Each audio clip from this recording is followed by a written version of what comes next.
Señal directa.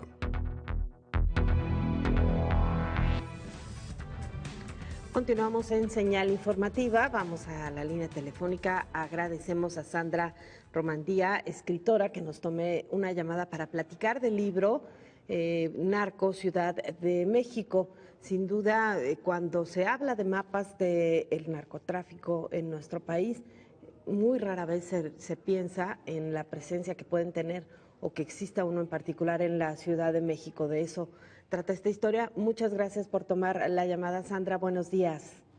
Hola, muy buenos días, Sonia. Gracias por la invitación.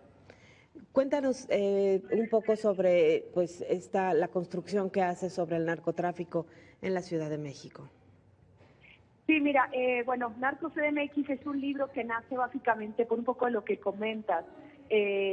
Se hablaba de narcotráfico en todo el país y parecía que la Ciudad de México fuera como un oasis, como una zona aislada. Ese fue el discurso oficial predominante durante años. Estamos enfatizando en el sexenio del jefe de gobierno, Miguel Ángel Mancera, donde siempre se negó que existieran grupos de narcotráfico operando en la ciudad.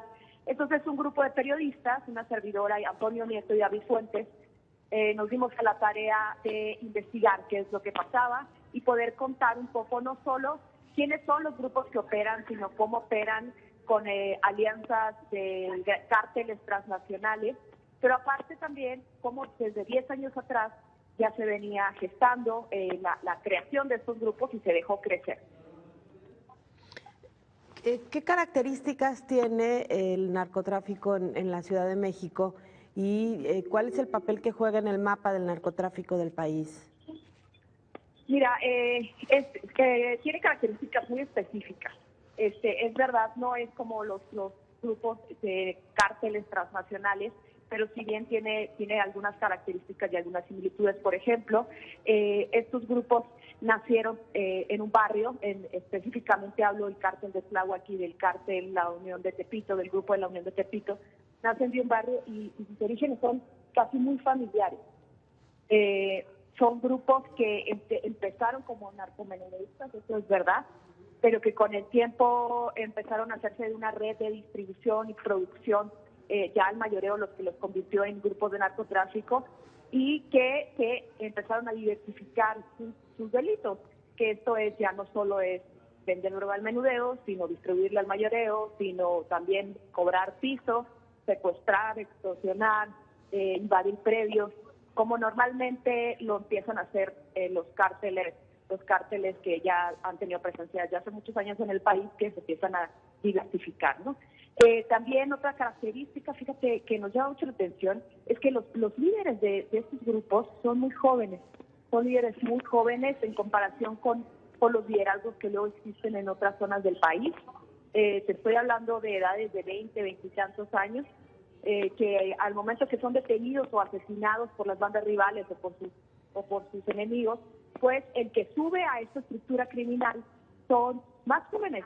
Entonces, es otra de las características de aquí. La Ciudad de México es muy compleja.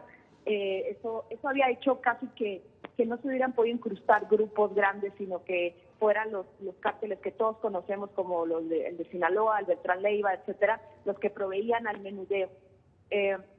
En el libro contamos un episodio que nos parece uno de los más importantes, de cómo este capo que salió de los Beltrán Leiva, la Barbie, junta a todas las familias un día de Tepito y les aconseja juntarse y crear la Unión de Tepito y ser más fuertes, tener mayor poder de fuego, ser más agresivos y convertirse en un verdadero cártel. Esta escena la contamos en uno de los capítulos. Esto ocurrió en 2010, justo meses antes de que detuvieran a la Barbie.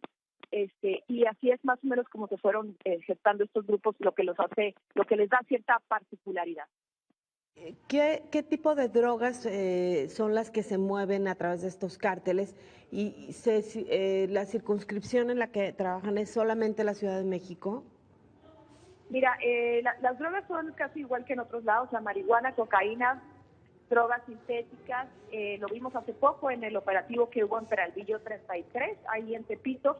que fue hace un mes y medio, en el que encontraron colaboratorios para drogas sintéticas, es decir, se distribuyen de todo tipo y han creado corredores para abastecerse que vienen en algunos casos desde Morelos y Guerrero y en otros casos desde Cancún. Eso es por una parte. Y por otra parte, informes de inteligencia a los que nosotros hemos podido tener acceso dan cuenta de que, por ejemplo, al menos la Unión de Tepito ya podría estar operando en 3 estados más. Esto es Puebla, Veracruz y con intentos de operaciones en Quintana Roo. Entonces, estamos hablando de grupos que nacen en la Ciudad de México, se fortalecen en la Ciudad de México, crecen y avivan su poder de fuego en la Ciudad de México, pero que podrían estarse expandiendo a otras zonas. ¿Y cuáles son más o menos las formas en que funciona y sobre todo en el marco de la violencia que vive la Ciudad de México, qué tanto participan estos cárteles? Inicialmente estos grupos no eran tan violentos, hasta hace poco que se empezaron a dar algunas masacres. Todos recordaremos la masacre de Garibaldi, por ejemplo, que ocurrió un 14 de septiembre, hace exactamente un año, en el que se pelearon dos grupos, que fue el grupo de la Unión y el grupo de la Antiunión, que hay que mencionar o hay que destacar que el grupo de la Antiunión está en alianza aquí en la Ciudad de México con el cártel de Jalisco Nueva Generación.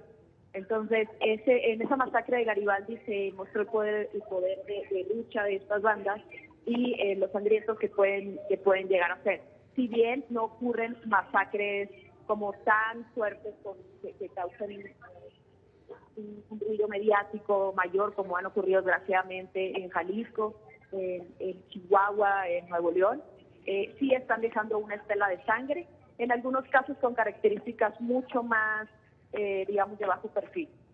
Por ejemplo, te hablo de que matan a los líderes de los ambulantes, cuadra por cuadra, para irse haciendo de los espacios y los territorios para apropiarse también de comercio ambulante. Pero como los han asesinado estos líderes como uno por uno, de una manera mucho más sigilosa, pues no crean este espectáculo, digamos, tan terrible que ocurre cuando hay masacres masivas.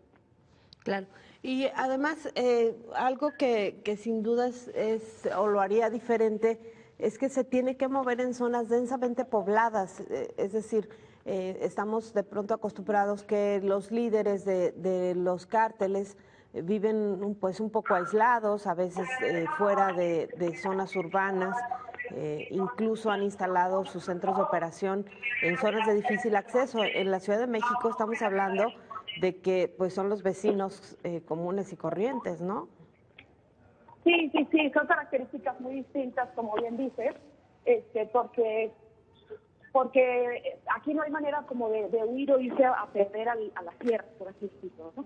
No hay como una manera no hay forma de ayudarse, aunque bien han encontrado algunas antes delegaciones, hoy alcaldías, donde tener sus casas de seguridad y donde han sido detenidos, por ejemplo, recientemente en Tortas, del grupo Antiunión, en una zona casi semirural de la Ciudad de México, de las pocas que hay, pero sí tienen que estar luchando, digamos, calle por calle en zonas que están completamente pobladas, donde hay mucho comercio, porque como recordaremos, la zona del centro de la Ciudad de México está peleada por ellos y bueno, es una zona muy, muy densamente poblada.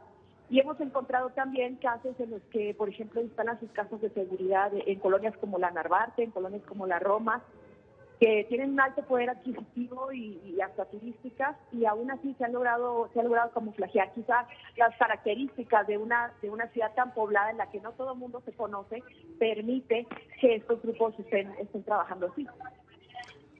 ¿Cuándo presentas, Sandra? Sí, mira, hoy nos invitamos a la Feria del Libro de Guadalajara, vamos a presentar hoy a las 12 del día. Vamos a estar Antonio Nieto, David Fuentes, coautores, una servidora, y nos va a presentar Héctor de Mauleón, que es un periodista que respetamos mucho, que fue quien hizo el prólogo del libro y es de los pocos periodistas que se ha estado metiendo en el tema narcotráfico en la Ciudad de México. Entonces, creemos que la plática va a estar buena y ojalá puedan ir las personas que nos están viendo, Sonia. Por cierto, ¿cómo le va a la actividad periodística y a la actividad de investigación justamente con estos cárteles? ¿Cómo le va? Perdón, se me fue la... A la investigación periodística, es decir, sí también empieza o puede ser un asunto delicado el tratar de tocar estos temas para el periodismo. Sí lo es, aunque creemos que definitivamente no es lo mismo reportear en la Ciudad de México que reportear en alguna zona rural o en algún estado. Siempre hemos pensado que los colegas de los estados están más desprotegidos que los de la Ciudad de México por alguna razón. Estamos más expuestos y hay como, digamos, todavía un poquito más de no sé si llamarlo respeto o distancia de los criminales o de las amenazas de los periodistas que vivimos en la Ciudad de México. Pero bueno, sí cabe mencionar que algunos de los autores de este libro, en el camino de la investigación, pues fuimos amenazados y contamos con protección de mecanismo para la protección de periodistas. Pero sí, definitivamente el escenario en la Ciudad de México no es tan sencillo, pero pensamos que todavía existen escenarios más adversos para hacer periodismo en México. Muy bien, Sandra, pues te agradecemos que hayas tomado esta llamada y bueno, pues ahí está la invitación para la presentación hoy en la Feria Internacional del Libro y también me imagino que ya el libro puede adquirirse ¿en qué editoriales? Es editorial Random House con la firma de Grijalvo y puede estar ya en todas las librerías y estará por supuesto en la feria. Perfecto, muchísimas gracias. No, gracias a ti, muchas gracias, que tenga un buen día. Gracias, Sandra Romandía, autora de este libro Narco CDMX, en donde se relata pues justamente la presencia de al menos 2 cárteles en la Ciudad de México, una ciudad que no es un oasis que la mantenga fuera del narcotráfico, como decía la autora de este libro. Hacemos una pausa, regresamos, tenemos más información.